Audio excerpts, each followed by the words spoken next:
hard look at it, we are very happy to have Michael Kitchus joining us for a good part of the day. And in terms of the value you will receive, I don't know anywhere you could possibly get the content that we are happy to deliver to you at the price point that is there. So I would encourage you to take a good look at our symposium coming up on November 12th. This month, we hope to complete our process to get folks an opportunity to step up and be the next leader within the FBA. We will send out an open invitation for you to self-nominate or to nominate a peer or a colleague to serve on the board. I would strongly encourage you, if you have a desire to step up and lead in the next 3 years, to raise your hand. And we would very much like to find people to replace those that are going to retiring from their service on the board. Our platinum sponsor today is Calamos Investments, Nick Shull. I don't need to take a lot of time to suggest how much Nick has done for the group. For those of you who are not familiar with Calamos, I can tell you that you should take a good look at what they have to offer your clients, because I think they can provide you with solutions that you're going to have difficulty finding in other places. Nick and Calamos have been a wonderful support of the FBA, up to and including he was kind enough to show up and buy us a couple of beers at the actual in-person happy hour at Olentangy Brewing Company in August. And with that, I'm going to let Nick take over. I would just have one other housekeeping item. In the middle of today's presentation, there will be 3 questions that will pop up on the screen, and that is for Insurance CE. You need to answer those questions, and then you can X out of it and the question disappears and you can go back to seeing Joe. And so when that question comes up, answer it. You can then X out of the question and you go back to seeing Joe and his slides so it doesn't cover your screen. With that, take it away, Nick. Hey, thank you very much, Jim. I appreciate it. So good morning, everyone. As Jim said, I'm Nick Shull. I'm with Calamos Investments, and I'm happy to be the featured sponsor for today's meeting. I'll only take a few minutes of your time. I'll share a quick update on Calamos and highlight one of our best value ideas. So we're having a great year at Calamos, and this is really across the board. However, this is one of those weird statements to say out loud with all that's going on in the world. Nonetheless, we manage about $29 billion in assets under management. This is across 18 open-end funds, 7 closed-end funds, and also some separately managed accounts. What's led to a lot of our success this year is our performance has been quite strong. 9 out of our 18 funds were top quartile performers as of October 9th, and actually 7 of the 18 were top decile performers. So for those of you that don't know us, our core areas of expertise are as follows. So alternative strategies, we're one of the largest providers from an AUM standpoint. We're also one of the first. Our first alternative strategy was seeded in 1990, so about 3 decades ago. Convertible bonds and low volatility equity investing, that's how our firm was founded in the late 70s. Our founder, John Calamos, literally wrote the book on the convertible asset class. And then finally, international and global growth investing. So this might be the best kept secret at Calamos. This is something where we have 4 strategies, all with 10+ year track records with great performance across all time frames. So that's where we are as a firm. The value add I'd really highlight is I think we have some of the best LinkedIn content in the industry. And I know that's a big focus now for many, just as digital outreach, that's how we're able to get in front of clients now. And of course, that's one big piece of the puzzle. So be on the lookout for emails from me. Once a quarter, I'll do a LinkedIn 101 Zoom meeting with our digital marketing specialist, Brian Weyert. And we'll also do individual consultations on your profile or your team's profile. Provide suggestions how you might be able to make it a little better. And then also show some advanced search features so you can automate some of your prospecting. So if you'd like to learn more about what we offer there, please give me a call or send me an email. Be happy to set up some time. So that's what I have for you this morning, and I'm pleased to be able to turn this over to Joe, which he's still one of my favorite FPA presentations I've been to. So the bar's high, Joe. All right, are we hearing me and seeing me good? I'm gonna pop my screen up here.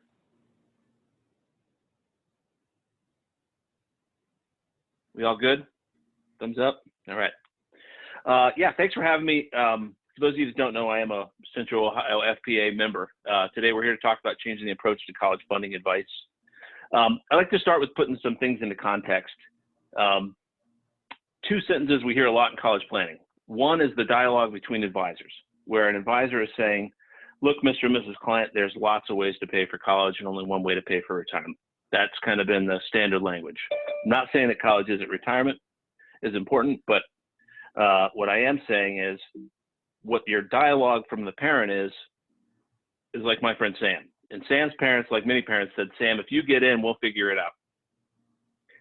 So for Sam, what that meant was they went and visited the top universities, top students. She did fantastic on her test scores, GPAs, you name it. Everything went great. But at the end of the day, she got into her dream school. Sam will figure it out. What that meant was she took out over $120,000 in student loans for an undergraduate degree. Now, fast forward, Sam has been paying on those loans for over 7 years, but she's just been making what they call the minimum payment on an income-based basis. So for Sam, she now has over $129,000. She's 30. She'd like to have a family. She'd like to buy a home. But she feels like she can't, because if she were making on-time payments, they'd be over $1,400 a month. So part of why we're here today is we want to keep the college dream and not become the college nightmare. So, you know, what we are about is, you know, we're not just about college planning. It's about financial planning for college-bound families. So, you know, our RIA, excuse me, in Dublin, it is about a comprehensive approach. It's about understanding the trade-offs of college and retirement. And yes, if somebody is ill prepared for retirement, we need to focus on that. But at the same time, we can't bury our heads in the sand and not at least help our families make informed decisions around college. So, you know, myself and my partners with Capstone College Partners, many of you may know Dave Bowman, who's also from Central Ohio, now living in San Diego. But we came together with Capstone College Partners to create training to take our approach to the masses. And College Aid Pro is now a software solution for advisors that has every scholarship for every school in the country and a true process to guide families through the college funding maze. So we're about changing the way America shops for college. And to do that, we need to raise the bar in college funding advice. Because if you think through this process, this very expensive, opaque, black box process of college financial aid, it takes a human guide, and nobody's more prepared than a CFP professional that can work with families on this. So we want to empower you with the right software, training, and support. You know, part of that is today, and we also partner with National FPA. We have the Financial Planner's Guide to College Funding Advice. So our platform, it's 12 hours of CE. I think it's 12. So if you're looking for CE towards the end of the year, this program is going to run through the end of the year. So it's a pretty discounted program. And then we also have a technology partnership for a discount on College Aid Pro software. So there's the big pitch. So let's dig into the meat and potatoes. I thought it apt to talk through current events. So there's always things moving within the college funding space. And I know as a busy advisor, you've got a million things coming at you. So a couple quick updates here as we go through. The Tax Cuts and Jobs Act 2017, just a couple of things there. Many of you probably already know this. This was enacted, went into place 2018, but you know, 529 plans now being used to fund K-12. I think that's really just starting to hit mainstream. So as you're doing reviews with clients that maybe are in, you know, in private school, just something to think through, helping them understand the state tax deduction using the Ohio plan. Definitely some advantages there. Grandparents utilizing those 529 college savings plans for not only college, but also for K through 12. And another thing that was on the chopping block was education assistance plans. So many of us think of those education assistance plans as, you know, I work at Nationwide or I work at Chase, and they'll reimburse me if I go and do MBA at Ohio State. But what a lot of advisors don't know is that for your small business owner clients, that same education assistance plans, there's multiple varieties, but you can essentially use a tax-free, you know, you can put money through these plans and have a tax-free solution for paying for college for tuition. So beyond the scope of today, but within our courses, you know, we talk through all the tax planning aspects of paying for college, particularly for our higher income families that aren't going to qualify for financial aid. So Just a couple things there. The Secure Act was pretty big with what was included in there. There was a lot in it, but 529 plans now being able to use to pay for apprenticeship programs. So one thing I think that's come out of all this COVID stuff, there's never been a bigger demand for higher education. But one of the things we're seeing is there's more and more of a demand on the trade. So having a young individual being able to apply 529 plans to a pipe fitters union apprenticeship program, that's a big deal. You know, those are great paying jobs with good solutions. So that's one. And then probably the bigger one that we've seen come into play is that 529 plans can be used for student loan repayment with some caveats to that. It's $10,000 per qualified student can be utilized to pay for that. So it's per beneficiary. That's kind of a big one. If you have leftover 529 plan money, great problem to have. I think we would all agree, but we certainly do see that come up. So now just when you get that question, you know, can we use 529s to pay off student loans? Well, that's changed. And the answer is yes, now up to $10,000. Because one of the big concerns is, you know, do we oversave in 529s? And I think hopefully it just gives you one more use of that 529 plan as an arrow in the quiver. And then right now we're currently, the CARES Act made student loan payments for those with payments. There's no interest and there's no payments required. It was through September 30th, but it's been extended through the end of the year. So the opportunity there as an advisor, number one, if you have people that can still pay on their loans, we've actually accelerated a lot of those because there's no interest and there's no payments required. But if you can actually pay those, people are staying home, people with good paying jobs, they're saying, hey, we're not going out to dinner, we're not going on vacation. I've got some interference. I'm not sure who's not muted, but there's some people coming through. So you know, that's an opportunity, I think. So those are a couple quick updates. And the other thing, just current event wise, we're going back to school here in the fall. From what we're seeing from all the parents that we're talking to, you know, the reality is they still envision this 4-year traditional college experience for their kids. So I think especially for 2021, 22 and beyond, that's still what we're working with. And the other piece is just to say, like, today's talk is not about how to just cut the cost with, you know, going to community college and getting college credits while in high school. Those are all great. But at the end of the day, the families that we serve, you know, knowing the community of advisors here in Central Ohio FBA, you know, it's really the mass affluent folks, and we're looking for solutions for them. So, you know, when we look at what's going on in the space, some good news is 529 plans, the average balance has doubled in the last 10 years. And I attribute a lot of that to advisors putting a little more focus on college savings, which is great. And I know we're saving in other vehicles as well, but this is the one that's earmarked. So, you know, the balance overall in 529s has tripled. So we now have close to $375 billion. You know, this is at the end of 2019. So it's probably about where it was at. So, but the reality is college today, it takes $600 billion per year to keep that engine running. $600 billion a year go into the system to keep the lights on at our colleges and universities across the country. So, you know, and the reality is when we look at the college space, the prices aren't going down. Even with online courses, the biggest discount I saw from tuition was 20%, and that was very limited. Schools are stretched thin. They've got costs now from our state schools, our affordable state schools, $25,000 a year. We've got schools over $85,000 for 1 year of education this year. So I pose this to you, the financial professionals in the room.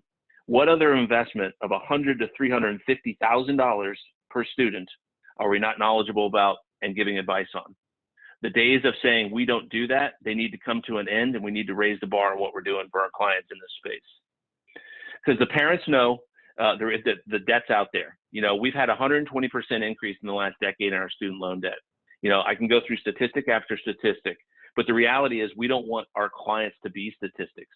Because one of the things you see on this chart to the left, I think this is really telling, is that people think this is just a young person problem. No, the fastest growing group of people with student loans is those over the age of 50. You know, over half of the loans out there are people over the age of 35. So this isn't just our young adults out there. This is affecting our entire economy. So to the tune where over 50% of the United States government assets are actually student loans. So when we talk about anybody talking about forgiving student loans, I don't think so. 90% of the loans out there, the federal government is collecting on those loans. So, just understand that we need to help people make more informed buying decisions. And the reality is 7 out of 10 graduates, it's part of their plan. 7 out of 10, the student loans, it's just part of the plan. So I'll give a couple of rules of thumb as we go through here today. So you might want to jot this one down. It's just that for every $10,000 you take out in student loans, you're going to owe back roughly $100 per month on a 10-year repayment schedule. For every $10,000 you take out in loans, you're going to owe back roughly $100 per month. So if you use this, $32,000 in loans for the average, they're going to owe about $330 per month for 10 years. So just keeping some of these things in mind, we want to keep that debt low. All this in, it's no wonder 73% of parents surveyed, their number one financial concern is how to pay for college for their kids. 73%. So again, those days of saying, hey, there's only one way to pay for retirement, lots of ways to pay for college. We need to help blend that and help them understand the trade-offs of the two and what that looks like. So here's some good news. I don't want to be all doom and gloom today. There is some hope, and that is that merit scholarships and grants, free money, as I call it, they pay for about a third of college every year. So the sticker price of college is irrelevant if you know how to shop, because private colleges discount their tuition over 50%. So when we're looking at these high-end, expensive schools, that tuition number, it's not necessarily the full story.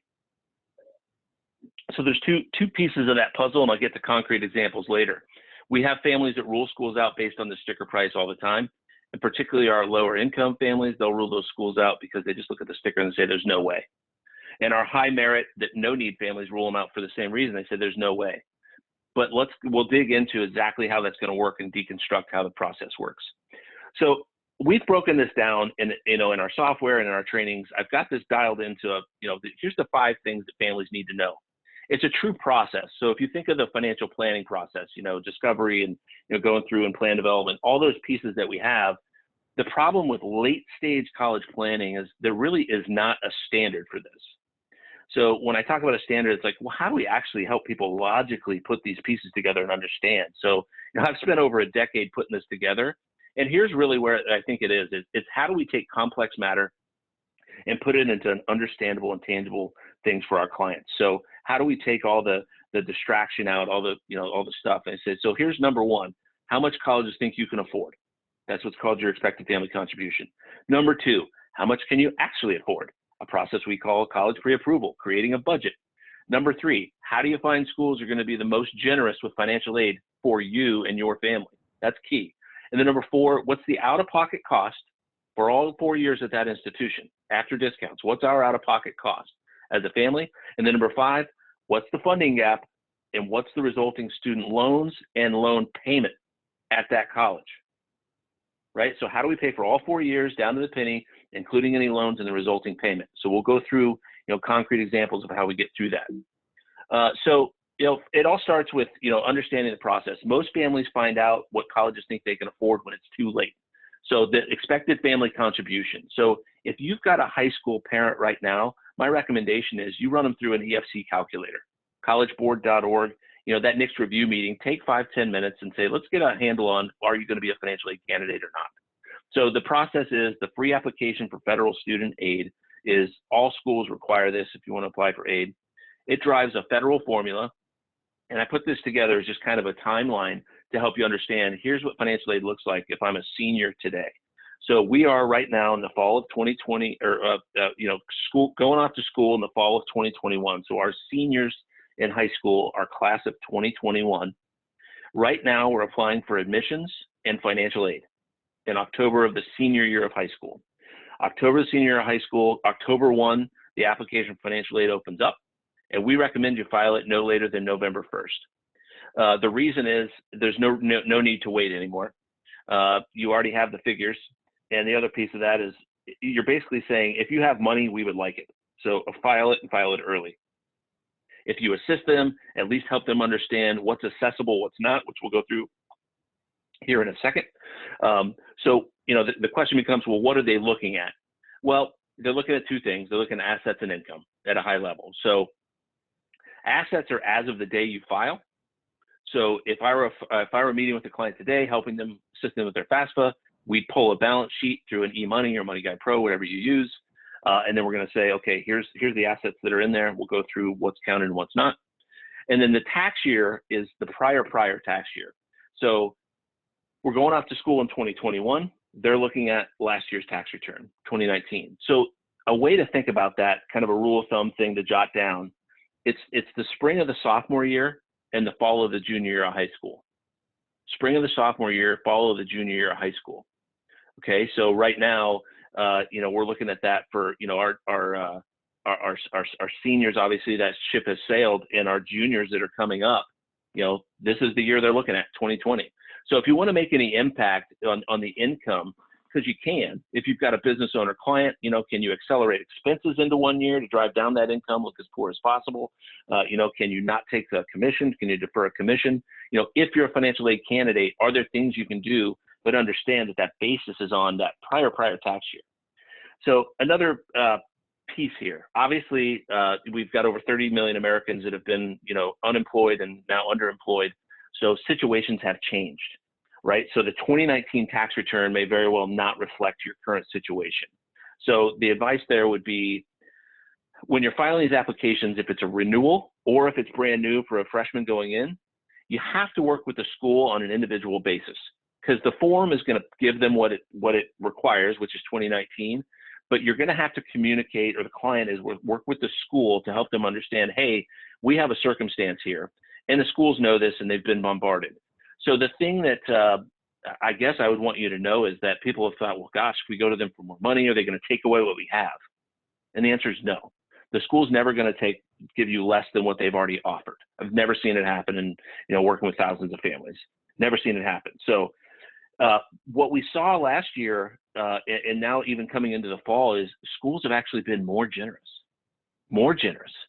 because think of their spot that they're in. They're competing like heck to get students in the door. So, I think it's, as an advisor, how do we get the most out of the financial aid system for our clients? And if circumstances have changed, I would work with them to make sure that you understand what that appeal process for additional dollars looks like. And this is something where you can really just add value, because some of the questions, helping gather tax returns and tax transcripts, that stuff's just like not over their head, but like it's just daunting. So if you can just give some assistance and make sure that they're putting a good case forward with the school, a tremendous way to add value in kind of a difficult time for some families. So the formula, which this is the basics. These four things drive about 95% of your expected family contribution. They also look at things like family size and do you have any other dependents living at home, those types of things. But these are the biggies. So they look at parent assets, student assets, parent income, and student income. So backing those up a little bit. So let's talk assets first. The parent assets, one thing that's changed in the FAFSA, there is a small asset allowance, but it's become such a pittance that it's insulting they even have it. So the asset allowance for a family, a married couple that's 45, they say you're allowed to have about $5,000, but anything above that, we're going to count at 2.4 to 5.64%. So, rule of thumb, just think of it in terms of they want roughly 5% of non-retirement assets reported. Roughly 5% of non-retirement assets get reported. So that's not a bad assessment rate. So if you have $100,000 in 529s, mutual funds, and non-qualified brokerage accounts, they want about $5,000 of that towards college next year for your family. So it's not a bad assessment rate. People always say, well, do we save? Because that's yes, save as much as you can. The most they want on any given year is 5%. So, student assets, they want 20%. Whatever's in the student's name, they want 20%. So rule of thumb would be it's much better have it in the parent's name than the student's name, right? So that's just something to be aware of as you're looking at this. So one asset you're not going to see on here is grandparent assets. So I bring that up because a lot of times grandparents do have dollars for their kids for college. And I can tell you, if you're working with a grandparent, I highly encourage you to have the conversation with their kids about their grandkids. Number one, it opens up a tremendous door to have that tri-generational planning conversation. And it also opens up the door to retain those assets. I don't think it's lost on advisors that have an aging clientele that the statistics show that 7 out of 10 families fire their parents' advisor when the parents pass away. So if you're looking to create a legacy practice, bringing in that next generation, understanding that transfer of wealth, is huge.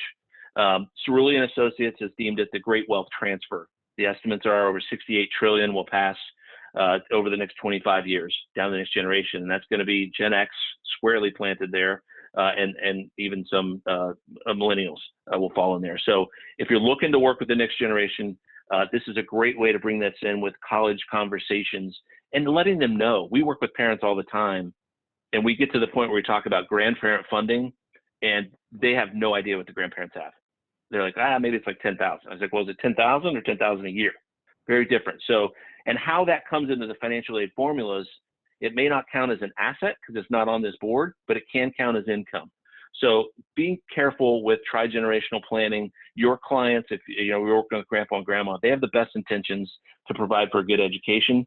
So just having that conversation, again, a tremendous way to bridge the gap and help people get everybody on board. It takes a village to pay for college these days.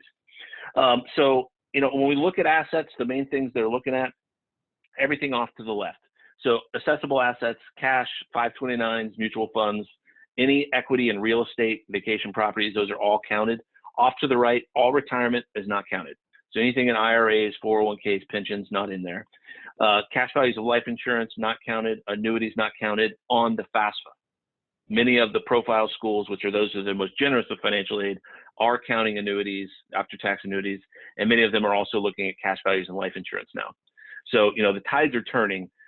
So, the one thing I would say too is, there's a lot of talk and, there's advice around, putting money into these products to avoid the formulas. But when you look at what the formula is, the most you're assessed is 5% for a 529. Whereas, if you look at putting it into an insurance product, you're kind of hard pressed to find a product that's going to charge them less than 5% with all the costs associated. So financial aid is not guaranteed either. So, little soapbox that our planning is not about hiding assets. It's more about doing good planning for your clients. So when we look at this piece here, we got the assets. And then when we look at income, just to give you some rule of thumb stuff, what they're looking for is they expect you to spend 20 to 25% of your income on college next year. 20 to 25%. There's some other factors in there, but that's essentially where it's at, especially once you get up over the 100,000 level. So, it starts at 22% and it goes as high as 47%. Kind of like our tax system is a graduated system.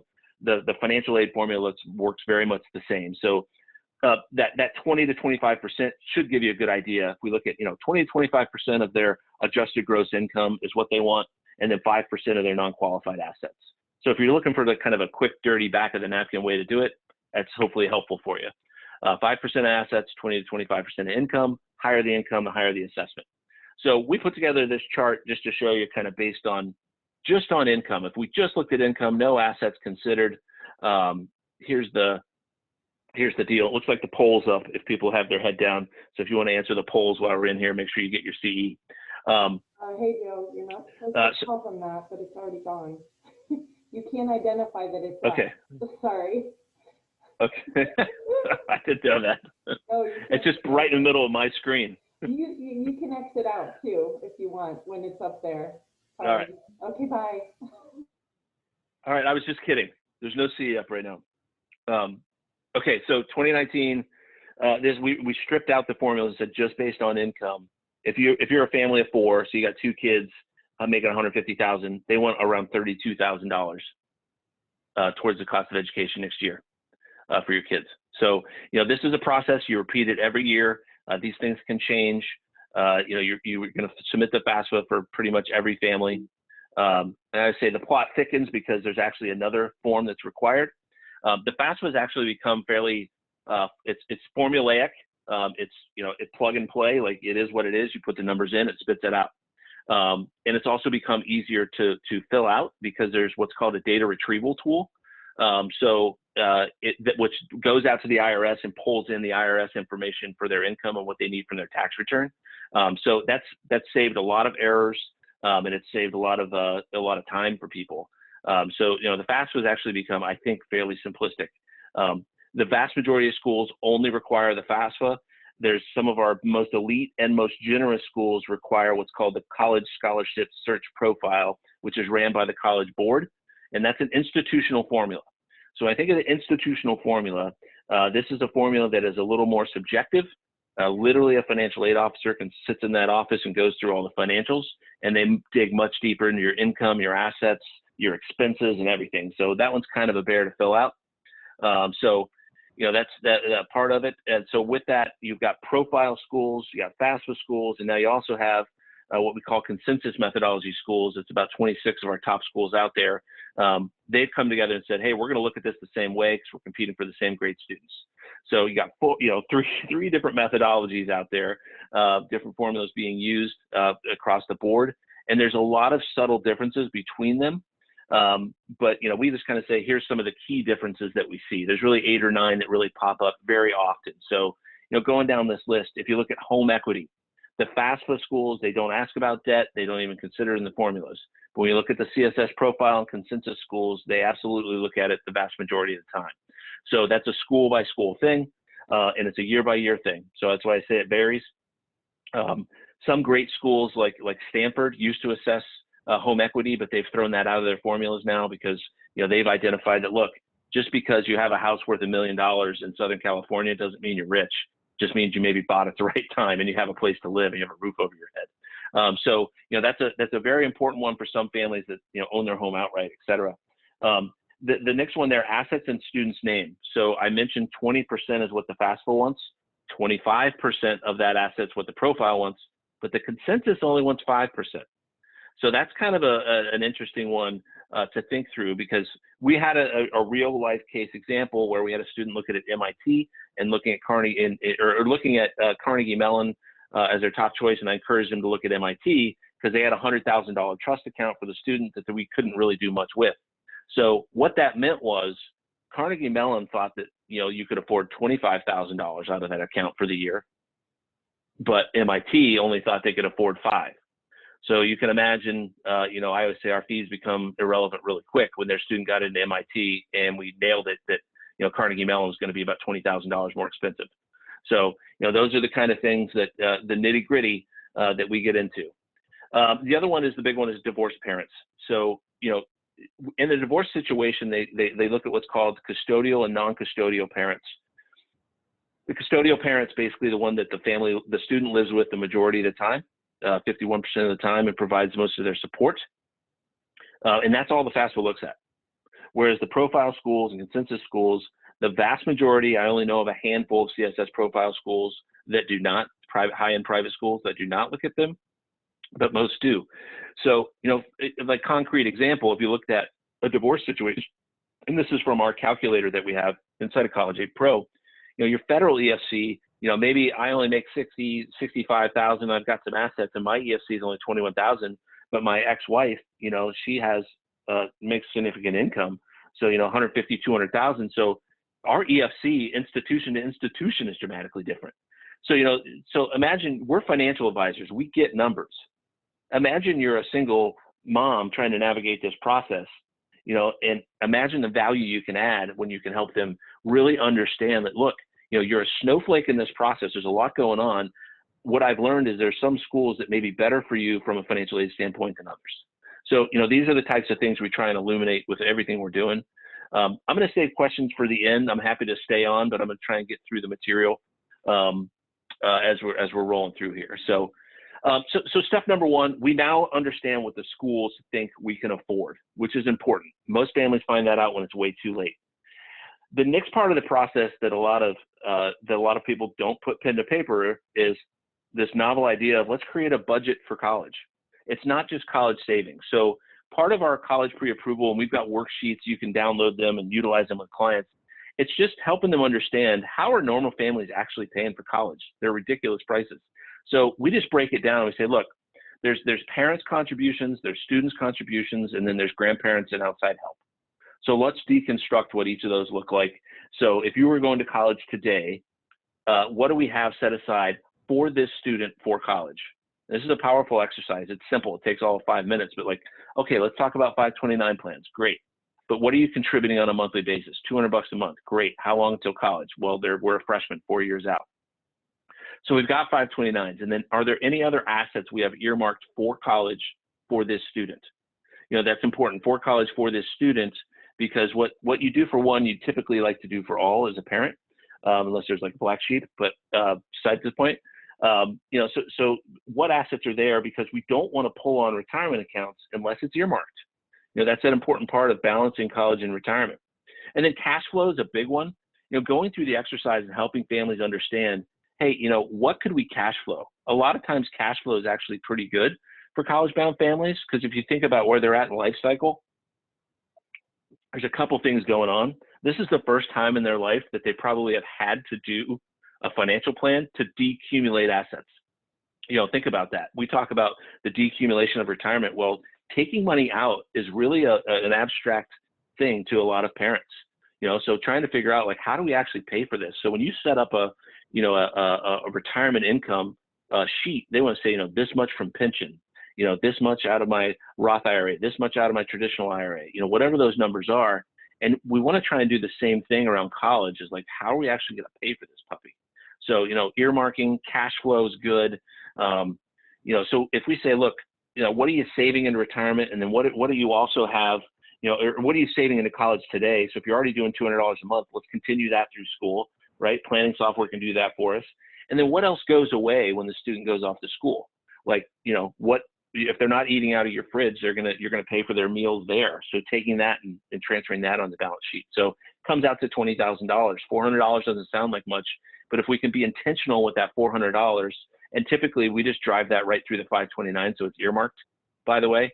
It's not for the tax deferral. We can get the state income tax deduction, but it's not for the deferral. But it is a way for them to say mentally, okay, that $400, let's start that today, get that going in there. And so that way it's there when the next tuition bill comes. Opportunity tax credit, having a conversation with families that, hey, here's what it takes to qualify, beyond the scope of today. But, if you make under 180, up to 160,000, you can get up to $2,500 per year. If you're over that, so understanding just these things of adding value. And then we get into the student. How does the student participate, right? Do they have assets in their name? Are you expecting them to work during school? And is it going to go towards tuition, or is it just for walking around money, beer and pizza money? Those are important conversations that I can tell you that mom and dad haven't had. And these are simple for us as money people, but these are real things where you can add a ton of value with the client sitting down across the table or across the Zoom, as it were now. And then, grandparent help. I can't stress enough that, we meet with parents, successful parents, making a couple $100,000 a year. And we say, okay, so what about grandparents and outside help? Any help there? Yeah, they've got something. Okay, well, we talking 5,000 a year? I don't know. So again, an opportunity, if you're working with that family to say, can we bring grandparents in so we understand where those resources are? And if you're working with the grandparents, great opportunity to have this conversation with their grandkids and their kids. So, a lot of parents in this process reduces the stress and anxiety of college, because you're just able to logically show them. So this family may have thought they only had around $25,000 for college, but the reality is, if we really think through all the resources available, we get closer to 100. So now, the big thing is EFC. If we know what they think we can afford, we know what we can actually afford. The numbers are obviously, there's a huge disparity oftentimes. People see their EFCs and they go, what, for every year? And I'm like, yeah, each year they expect you to come up with that dollar amount. So, as we talk about it, we talk about pre-approval, we can't not talk about loans. So I just want to hit real quick. The best loans out there for families, you always want to start with the Federal Direct loan. The Federal Direct, often referred to as the Stafford. It's all in the student's name, no cosigner required. Everybody qualifies as long as you submit the FAFSA. So the only difference is if it's subsidized or unsubsidized. Subsidized, you have to qualify for based on need, but everybody gets offered unsubsidized loans.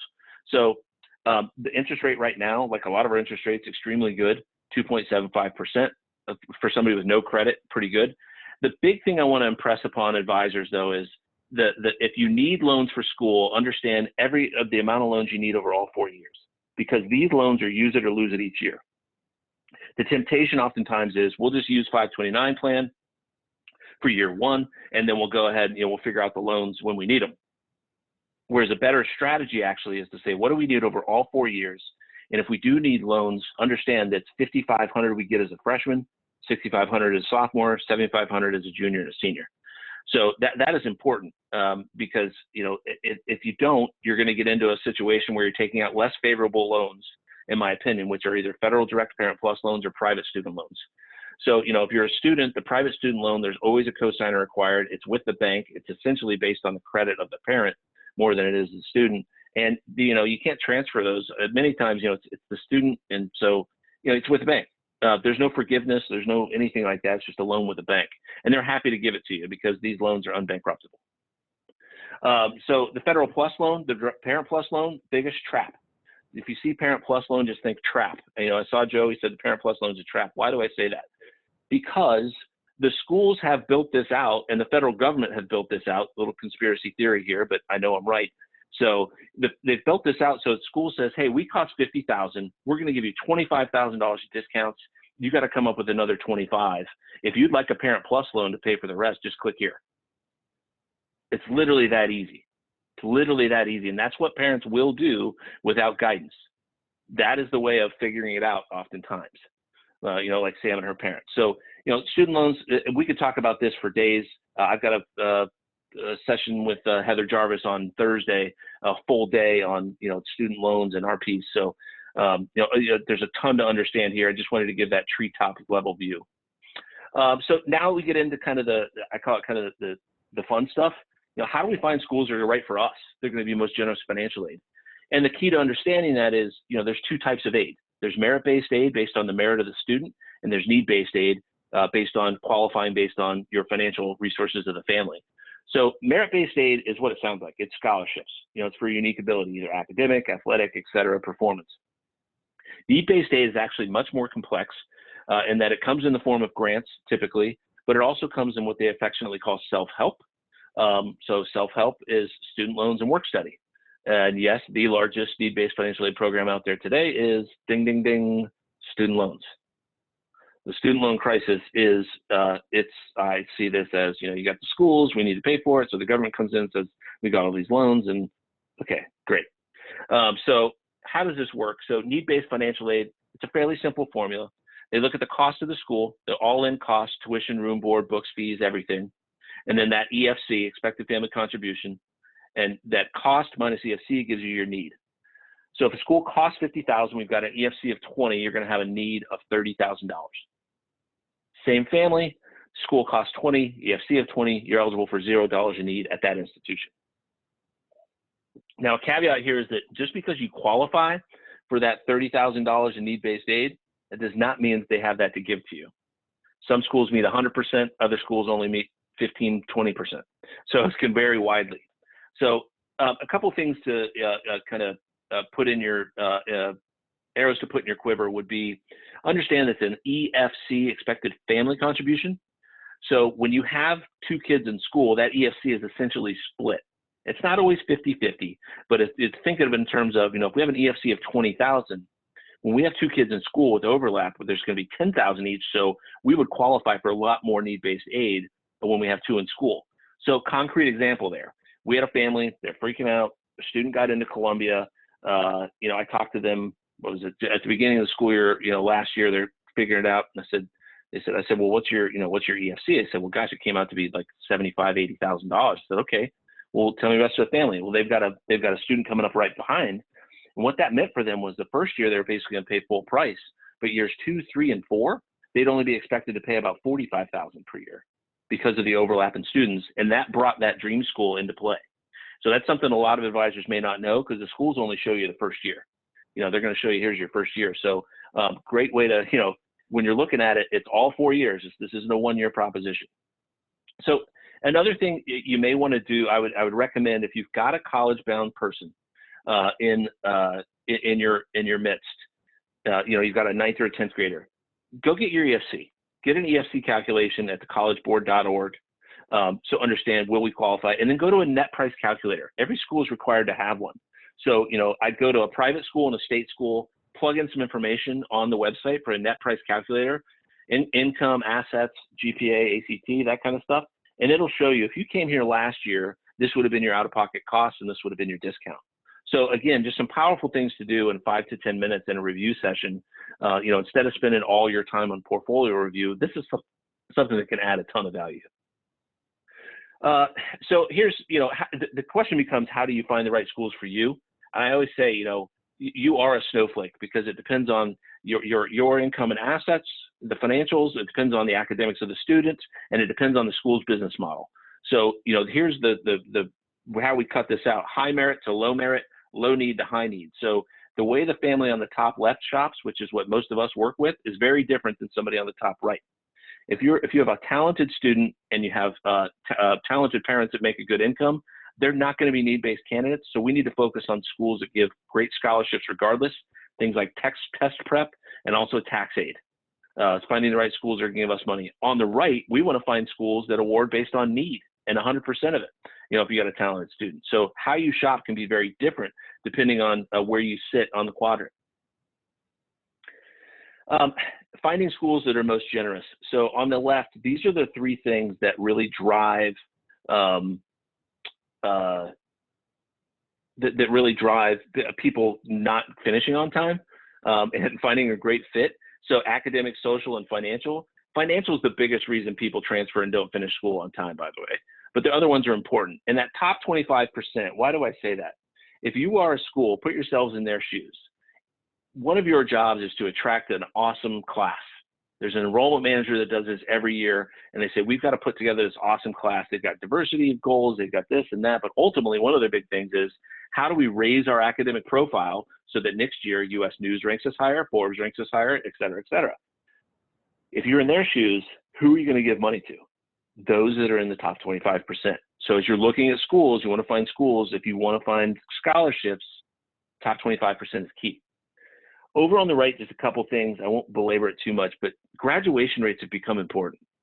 People will be shocked to know, you know, only 40% of our kids are getting done in 4 years.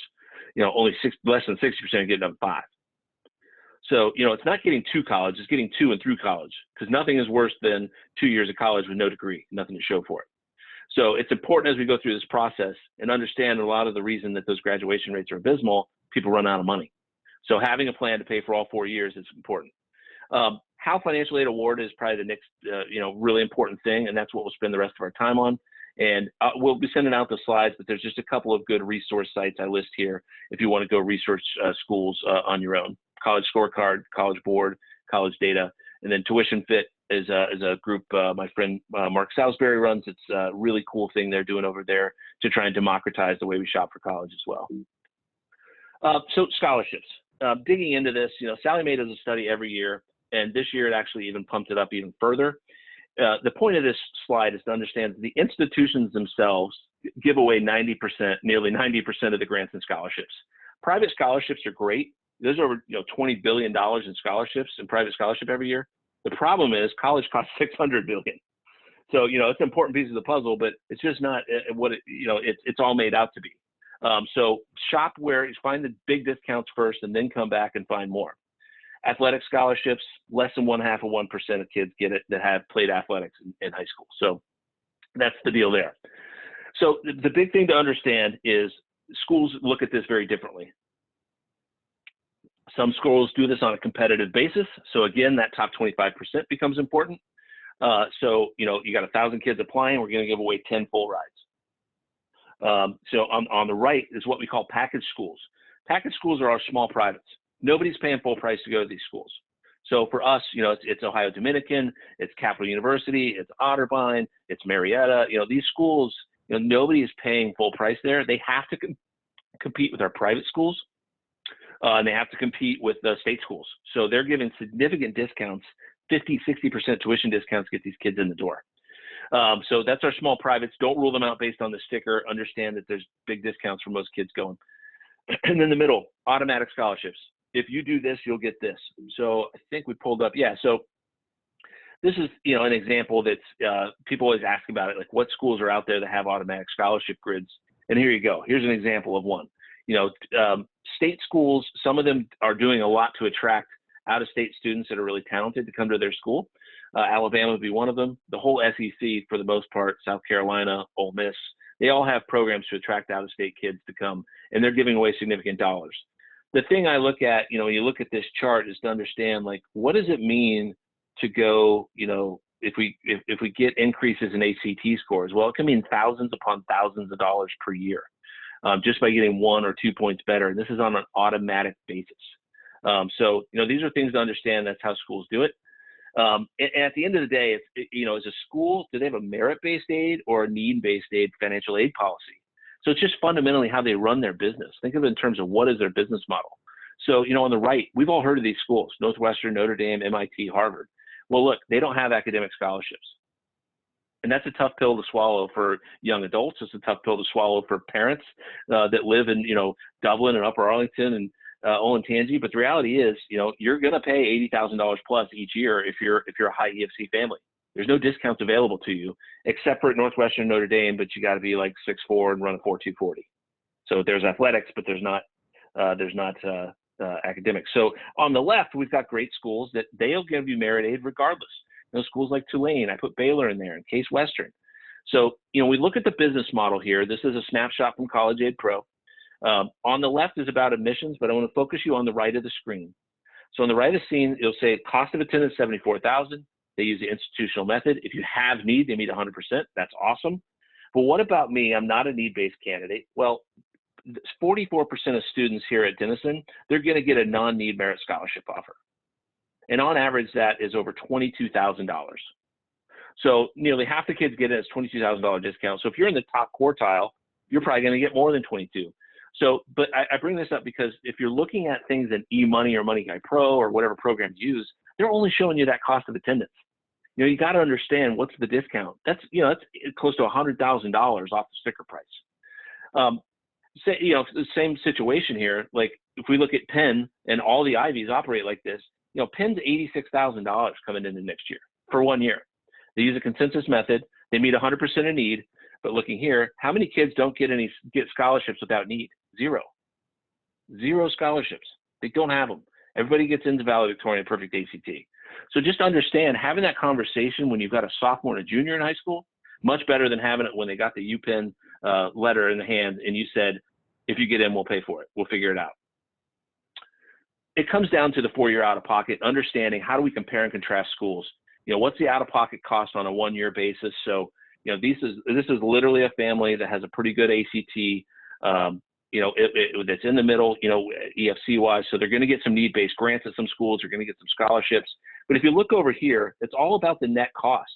This over here, the cost of attendance is all jumbled because it's irrelevant.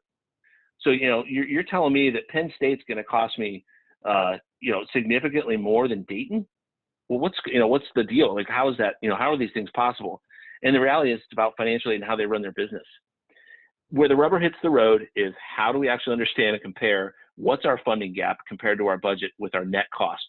This is a powerful thing. So, a real case here. I'm a proud Penn State grad. Go Lions. Hopefully we get back to playing football here soon. But when you put all this together inside of our College Aid Pro system, you can understand here's what the schools think we can afford. Here's our budget. Now, Penn State, $208,000 cost, $98,000 their budget. So somebody's got to come up with $110,000 in student loans to pay for this. And these numbers are abstract to a young adult, even to parents. What they can understand is, look, if you go and you come out making this kind of money on a net basis and you have this kind of payment, I don't want you back in my basement, right? So that's just not a good outcome for anybody. But by the way, the government would be glad to let you stretch that out until you're 50 and pay them half as much and 3 times as much interest. On the other hand, can we find a school where we can graduate with little or no debt, have $40,000 in surplus? And the answer is yes. But we have to have these conversations early, proactively instead of reactively. That's really where the rubber hits the road. And the last thing I'll close on is this idea, and many of you have probably heard this, but the first offer is not always the best offer. Okay, so when we look at, on the left here, we got an initial offer. We go through this process. We do all this shopping. We got a great list of schools. And now it comes down, Case Western. To apply to Case Western, if I'm looking at Case Western, I always tell our clients, you're going to apply to schools that you probably have no interest in going to. And the reason is we need an apples to apples school that we can go back and ask for additional dollars for Case Western. So in this particular example, this is last year, 2 years ago, actually. But we went to Case Western, but we also applied to Rochester Institute of Technology, Rensselaer Polytech, Cal Polytech, because we knew they would compete for this student. And our initial offer was $20,000, but we said, hey, look, we got these other great schools offering us $25,000. Can you match it? And the answer was yes. So they came back and said, within about 72 hours, we're going to give you $20,000 more over 4 years. So again, our fees become irrelevant real quick. How are you adding value for your clients through this process? This is getting straight on exactly how all this works. So I typically run 90 minutes. I think I got us on time, but here's the 5 critical things every college-bound family needs to know, which we went through. How much do colleges think you can afford, that EFC? What can you actually afford? It's a very different number oftentimes, the budget, the college pre-approval. How to find schools are going to be the most generous with financial aid for you, for your family. And hopefully it resonated that, look, all schools aren't created equal. A family is a snowflake in this process. So who's going to be generous? It's based on the financials of the student, or financials of the family, the merit of the student, and then also just the school's business model. Those 3 things. So it is a complicated process, and I think intentionally complex, to be honest.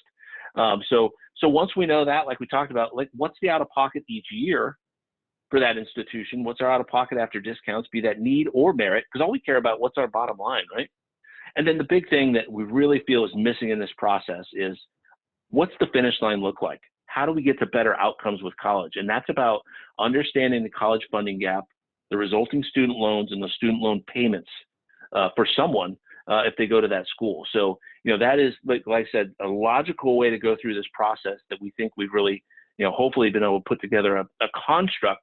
So you now have steps to take families through this. And again, doing it proactively instead of reactively. Most families wait till it's too late, and they're just beholden to what they get. So do your research, understand what's working out there. And again, we'd love, if you want to connect with us, you can go to collegeaidpro.com, probably the best site.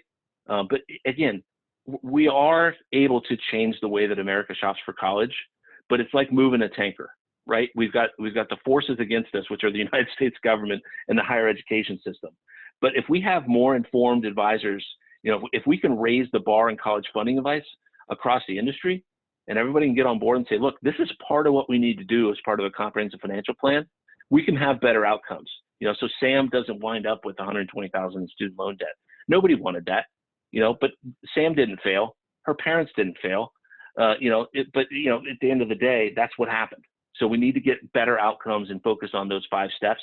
And, we're all about empowering the advisory community with the software, the training, and support. So I think there's just one, if you want the FPA program, it's there. And if you want to do a demo of our software, see how it works, we're happy to talk to you if you go to collegeaidpro.com. And again, reach out. I'm local. I know many people on this call for years. So hopefully this has been helpful and give you guys some good things to take back to your practice. I tried to keep it pretty, actionable. So, hopefully it's been just that. So I'm happy to take questions if we have them.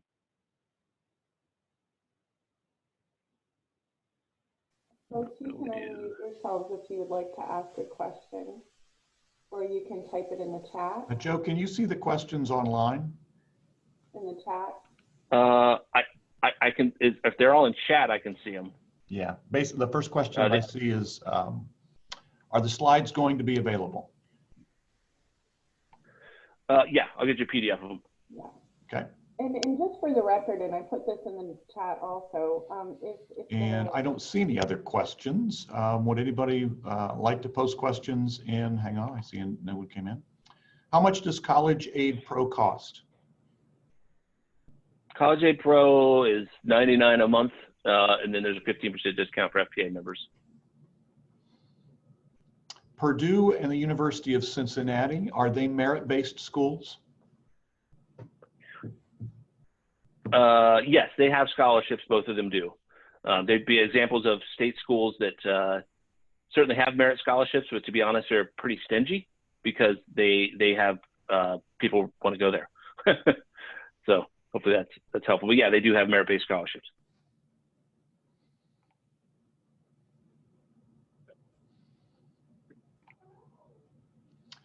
Do you have tools that you can recommend where you can evaluate colleges proactively on costs and aids? Yeah, so I mean, ours is College Aid Pro. That's a paid software. I think the best free site is collegedata.com. Collegedata.com. You can do it's a great search tool and they have a financial matters tab. I think that's a great free resource out there. How much is available through private loans? Do they have limits? It's a great question, Mike. The answer is, unfortunately, they really don't, with a caveat there. So what they're looking at typically, there's a cosigner required, and oftentimes that's the parent, but it could be a grandparent. And so basically they're looking at it in terms of, well, we're going to get it from somebody. So, you know, if you're a parent or grandparent that makes good money, they're happy to give you the loan. But we have seen cases where they took out a ton of loans in years 1 and 2, and, you know, to the tune of $50,000 a year. And then year 3 couldn't get any loans because they had exceeded that bank's limit. So that's not what we want, obviously. What's the rate usually on those loans? Private loans, I'm assuming is what you're talking about. The federal loans in the student's name right now are 2.75. So those are our first ones. Private loans can vary based on, are they the variable or fixed? So a good rate we're seeing right now, we're seeing them as low as 3%, honestly, for a good loan rate. But that's typically a variable rate. Fixed rates we're seeing for a great lender, 4 to 5, it's 6. It just depends on the bank. So if a resource, if you're looking for private student loans, I can send a link, but there's a credible.com is a good way to shop for private student loans if you need them. After you build these plans and the student accepts and starts attending, what updating of the plan needs to be done while they're in college? For us, I think the big thing is having the value of having a conversation with the parent about, hey, we've got a bill coming up. Let's make sure we understand exactly how we're going to pay for it. Because they're like, well, you know, we talked about some 529 and some cash flow. Just understand, are we paying it from 529? Are we paying some to the school from mutual fund account? I think that's the big thing where you can add value, even if you're not a college funding nerd like me, just saying like, hey, let's make sure we pay this from the right account, the right type. And then I think you can dig back into, once you've selected that and you know that school, the big thing is now you know the cost, the true cost, you can plug that back into your financial plan. Because once you know, here's your scholarships, we got, so it's going to be 80,000 over 4 years. Now we can go back into our financial plan and recalibrate the plan. And then, with financial planning software, it should rejigger that each year as the resources go away and the goal goes, or that part of that goal is paid for. What is the best way to utilize 529 contributions by the grandparents, not to penalize the students for FAFSA? I assume it should be the last 2 years so it doesn't show as income to the student. Yeah, that's exactly right. Is the simple answer. If you're utilizing it in those last 2 years, because they're looking at the prior year income, if grandparent money, if you can hold it off till years 3 and 4, that's the easiest solution. And again, that gets back to how do we pay for all 4 years? So year 1 and 2, let's use mom and dad's resources, years 3 and 4. So really just kind of mapping that out. It's a great question, but I think it's just helping them see it, so that they can say, here's where you 1 and 2 are coming from. Here's where 3 and 4, if there's any loans, where do those come in, all that kind of stuff. So I would just say another thing you may want to consider with Ohio plans, you can transfer ownership to the parent.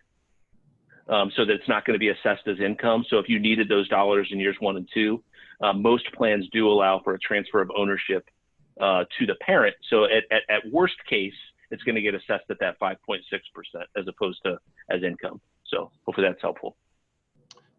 Will applying for the university scholarship hurt the student's admission probability? That's a good question. There's a lot to that, honestly. Typically, no. I would say the vast majority of the time, no. I think if you're a student and you want to go to an institution and you say, look, I want to apply for scholarships, it's not going to hurt you. And the schools that have scholarships for students, part of their carrot that they have for students is to say, you're a great student for us, so we want to offer you scholarships, if that makes sense. Because if a school, other schools that don't offer merit scholarships, they're just need-based. Some of those schools, I bring this up because this idea of need blind. So need blind actually has nothing to do with financial aid. It has to do with, are we going to look at the parents' resources before we decide if we're going to admit them? So, you know, a lot of schools have come out and said we're need blind, meaning we're not going to look at other schools say, look, if you're a full pay client, we know you can afford $75,000 a year. We're going to give you a much higher probability of getting in. So they can bend but not break because they know it's a higher revenue client for them. So, you know, hopefully that helps you answer, but you know, there's a tangled web there where there are absolutely schools that say, you may be on the border and on the bottom of our class, but your parents can pay full price, so we're going to let you in. That's also, I will tell you that, you know, when we look at the international student population, they pay full price oftentimes. So those are desirable for a lot of institutions. And I can also tell you that that's put in some institutions in financial duress because of the potential limitations on international students. I'm going to try and combine a couple questions here, and then I think we'll wrap up. Do you have a system where local RIAs can outsource college planning to your firm as a way to partner? Yeah, I'm happy to talk about it with folks. So I do have some college advisors that can just be the surgeon for this piece and act as kind of a back office. So yeah, we do. Do you see the importance of ACT scores on merit aid lessening going forward? Yeah, we did a whole hour-and-a-half webinar on this for parents the other night. There is a lessening of the focus. There's a movement called test optional. What that means is students do not have to submit their test scores to be admitted to the school. So that is a big movement. It's over 1,000 schools now, particularly this year, have said that you do not have to submit test scores because a lot of kids have not been able to test. So this is shaken up a system that already needed some shaken up. So I think there's a little less focus on it from an admissions standpoint, but I can tell you that from a scholarship standpoint, your best bet is to have great test scores and submit those, and you'll get the most merit scholarship money with a good test score. But yes, there's a little less focus on them from a number of schools out there. And last, do you suggest kids take direct loans regardless of their need, simply to build credit, ease cash flow during the school years, and make kids have skin in the game? I do. I would say the vast majority of our families, we're going to recommend that they take those federal direct loans, because even if we pay them off, it is one of the best ways to establish great credit.